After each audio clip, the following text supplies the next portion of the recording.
You generally know what to expect when you take a trip to the zoo, and watching a man jump into an animal enclosure is not normally included with the price of admission. Still, in 1990, a crowd spotted one such disturbance in the ape pen and were soon witnesses to something truly amazing. Of course, these days human interaction with great apes is a hot topic thanks to the controversial killing of Harambe the gorilla in May 2016. But back in 1990, the Detroit Zoo in Michigan became the focus of national acclaim after one of its visitors actually prevented a tragedy instead of being at the center of one. That year, hundreds of people were flocking to Detroit Zoo's new Chimps of Harambe exhibit. Incidentally, the word Harambe originates from Swahili and means pull together.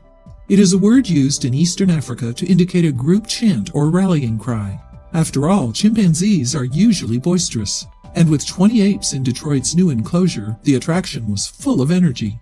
According to the famous primatologist Jane Goodall, Jojo had lived for 15 years in a cage by himself.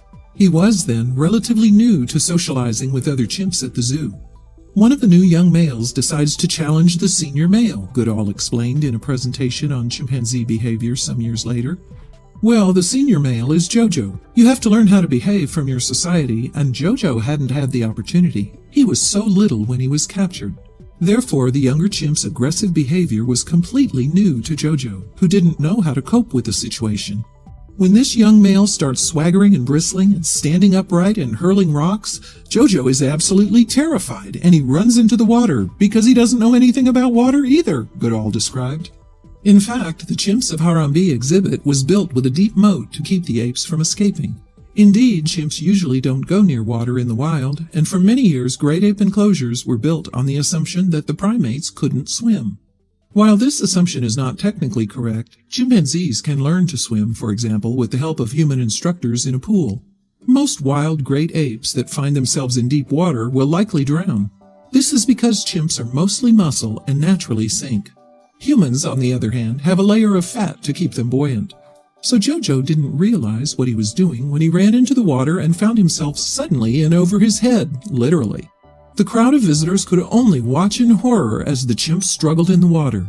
The zoo wardens, meanwhile, did nothing but insist that no one should intervene due to the danger of the situation. Thankfully for Jojo, Rick Swope, a 33-year-old truck driver from Cement City, Michigan, ignored the zookeepers. Everyone in the whole place was just standing around watching this chimp drown, Swope told Deseret News the following day. When he went down the second time, I knew I had to do something. Indeed, the husband and father of 3 leapt into action. He quickly jumped into the enclosure and dived in after the drowning Jojo. He lost his grip, however, and the chimp disappeared from sight under the murky moat's waters. Zoo staff warned him to get out, but Swope wouldn't give up on Jojo, and the crowd of visitors cheered his rescue efforts. People were pointing out which direction he was in, he told the Chicago Tribune. The water was so dirty you couldn't see through it. I swam around on the bottom. Finally, I found him. At 135 pounds of solid muscle in the form of dead weight, Jojo can't have been easy to pull to the surface of the cold water, but somehow Swope succeeded.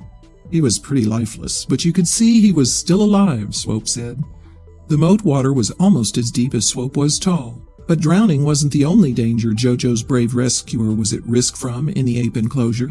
After all, chimps are very dangerous. They're 7 times stronger than humans and fiercely territorial. For the moment, then, Swope was safer in the moat. And luckily for Swope, Jojo didn't show any aggression to his rescuer. He was looking at me. I think he knew what was going on, Swope told the Chicago Tribune. The chimp never made any attempt to do anything to me.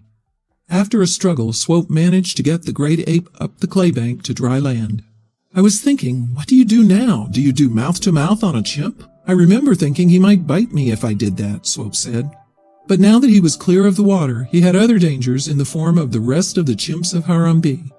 Thankfully, Swope noticed the arrival of the other chimps before it was too late.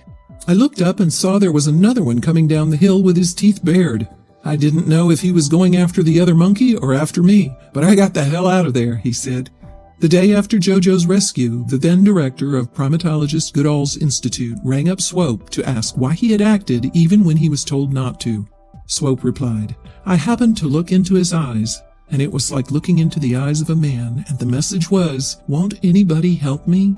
Animal enthusiast news site The Dodo tried to get a recent update from Swope, but he was unavailable for comment. Moreover, JoJo's final fate also remains a mystery.